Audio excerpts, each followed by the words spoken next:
Breaking news. കൊച്ചിയുടെ ആകാശത്ത് അന്യഗ്രഹ പേടകത്തിന്റെ സാന്നിധ്യം. കടുത്ത ആശങ്കയെ തുടർന്ന് മുഖ്യമന്ത്രി കൊച്ചി നഗരത്തിൽ ലോക്ക്ഡൌൺ പ്രഖ്യാപിച്ചു.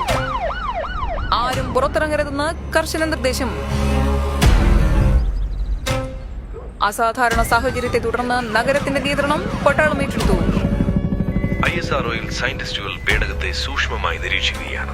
നാസയിലെ 10 പേരടങ്ങുന്ന സംഘം കൊച്ചിയിലേക്ക് അടിയന്തരമായി പുറപ്പെട്ടു.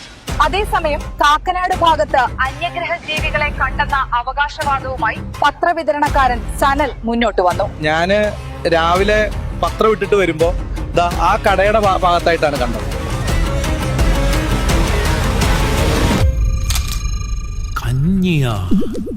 അന്യഗ്രഹ ജീവികളുടെ കഞ്ഞിപ്രേമത്തിന്റെ കാരണം തേടി ശാസ്ത്രലോകം.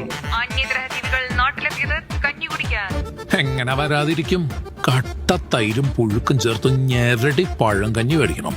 ചെമ്പി ചമത്തി കുട്ടി കഞ്ഞിയൊരു പിടിപിടിച്ചാലെന്തല്ല മോളെ. നാസയിൽ നിന്നുള്ള പ്രത്യേക സംഘം ജീവികളുമായി സംവദിക്കാനുള്ള ശ്രമം തുടരുന്നു. Who put kanji love in your hearts? നെല്ലിക്ക, പയർ കഞ്ഞി, തൈര് കഞ്ഞി, നെല്ലിക്ക സ്പെഷ്യൽ കഞ്ഞി. ഇറ്റ്സ് എ കഞ്ഞി യൂണിവേഴ്സ്. പ്രശ്നങ്ങൾക്ക് ശുഭപര്യവസാനം. പേടകം നിറയെ നെല്ലിക്കയിലെ കഞ്ഞികളുമായി അന്യഗ്രഹ ജീവികൾ തിരികെ അവരുടെ ലോകത്തേക്ക്. കഞ്ഞി മഹാത്മ്യത്തിന്റെ പുതിയ ഏട് രചിക്കാൻ നെല്ലിക്കയുടെ പുതിയ ബ്രാഞ്ച് അന്യഗ്രഹത്തിലും തുടങ്ങാമെന്ന് നെല്ലിക്കയുടെ വാക്ക്.